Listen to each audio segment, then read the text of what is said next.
Hirap nating kababayan. Isang tabi po muna natin ang interes natin, ang interes ng grupo.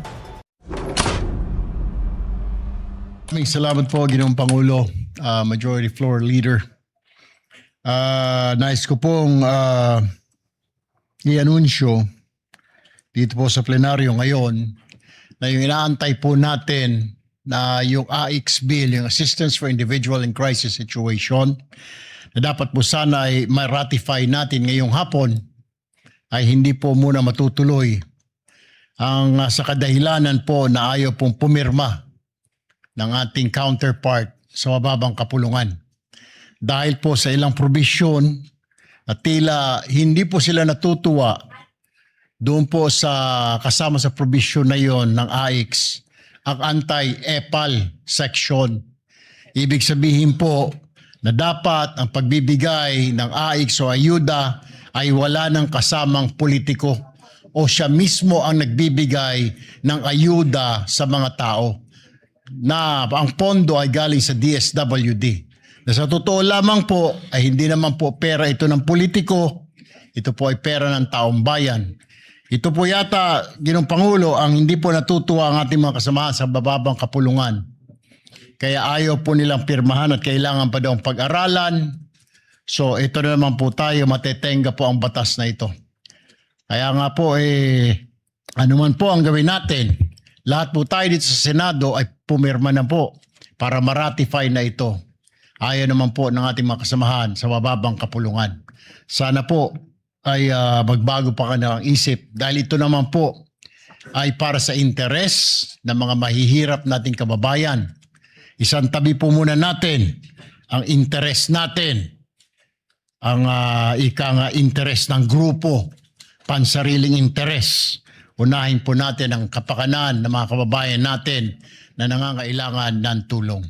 Yan lamang po, Ginoong Pangulo. Maraming salamat po. Actually po, yung anti-EPAL provision, hindi ho bago yan. Dito po sa 2026 GAA, mayroon na ho tayong special provision, courtesy ni Senator Lacson. Siya po ang nag-present at nag-propose nung anti-EPAL provision in the 2026 GAA. So itong pinapropose po ninyo ay in-institutionalize lang, no, itong anti-EPAL provision. So maganda ho mapag-usapan to sa mga susunod na BICAM conference meeting para mapag-usapan mabuti. Pero hindi ho ito bago at ito ay kasama po sa mga reformang in-implement ho natin dito sa 2026 GAA. Hindi po sila natutuwa, Ginoong Pangulo, na ito po ay ma-institutionalize o maging isang ganap na batas na pagbibigay ng ayuda dapat po ay wala ang mga politiko, dahil ito na rin po ang hinihingi ng mga kababayan natin. Dahil lumalabas po ito ay ginagamit ng mga politiko, lalo na pag malapit na ang halalan, ang pagbibigay ng ayuda ng mga politiko. Subalit, ayaw po ng ilang mga kasamahan po natin sa mababang kapulungan. Kailangan pa po yata nila, Ginoong Pangulo, na sila mismo ang mag-aabot ng ayuda, bagamat hindi naman nila ito pondo.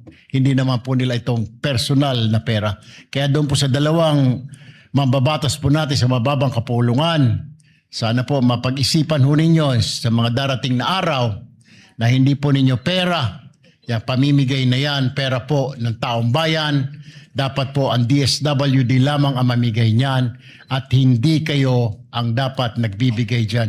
Kung yun ang inyong gusto, na pagmumukha ninyo ay makita ng sambayanan ang pagmumudmud ng pondo ng taong bayan, bahiya naman po kayo, dahil hindi nyo po pera yan, pera po ng taong bayan. Our House to sign that AIX bill. Unfortunately, we are on a deadlock. Ayaw pong pirmahan at gusto po nilang nakikiusap po na pag-aralan pang mabuti ang ilang probisyon ng nasabing panukalang batas. Partikular po ang Section 17 kung saan nakasaad po doon na bawal po ang politiko mamigay ng ayuda, lalo na po ng DSWD. Pag-aralan daw po nila doon. Hindi ko po maintindihan kung ano pa pong pag-aaralan pa. The section says, clearly specifies na bawal po ang isang politiko na mamigay ng ayuda na galing po sa DSWD mismo. Yun po yung pinagkatatalunan po namin kanina pa po. Unfortunately, we end up nothing. When we waited for them, they also waited. Pero meron pong ilan sa kanila na ayaw pong pirmahan ito dahil kailangan pa daw pag-aralan. Hindi ko maintindihan, Ginoong Pangulo, ano pong pag-aaralan doon? Is it because natatakot po sila na finally, after so many years na ginagamit itong AIX na ito, para gamitin sa pamumulitika, ititigil ng batas na ito? What is wrong with that, Mr. President? I don't see anything wrong. Na pagbabawalan na politiko na mag-distribute ng pondo na DSWD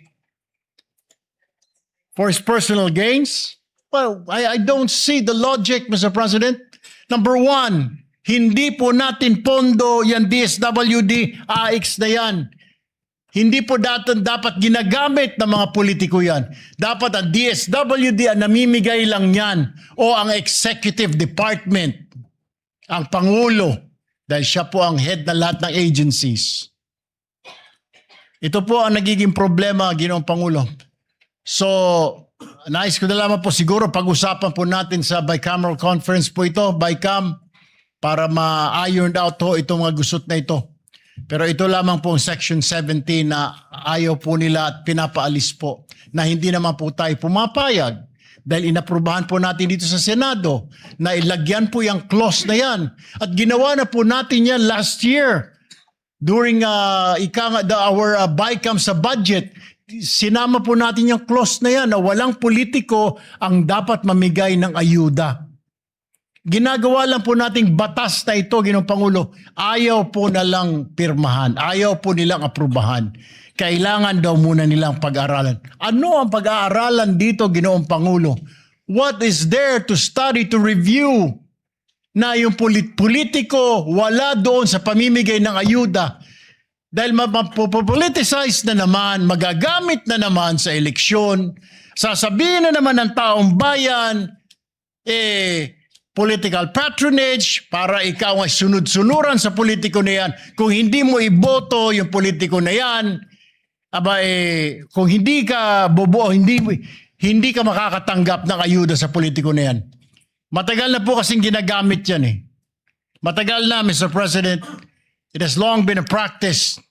Ako ay naririnig ko na ho yan na laging ginagamit po yung AIX na yan sa pamumudmod sa mga kababayan natin, ang kapalit po ng kanilang boto. We are trying to stop that tradition or whatever you want to call it, trying to stop that practice na wag nang magamit ang AIX ng mga politiko. Bagkos dapat ibigay na lang sa mahihirap, Mr. President.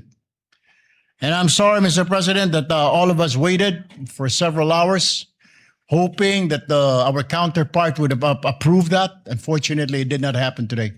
That's all, Mr. President. Thank you, Mr. President.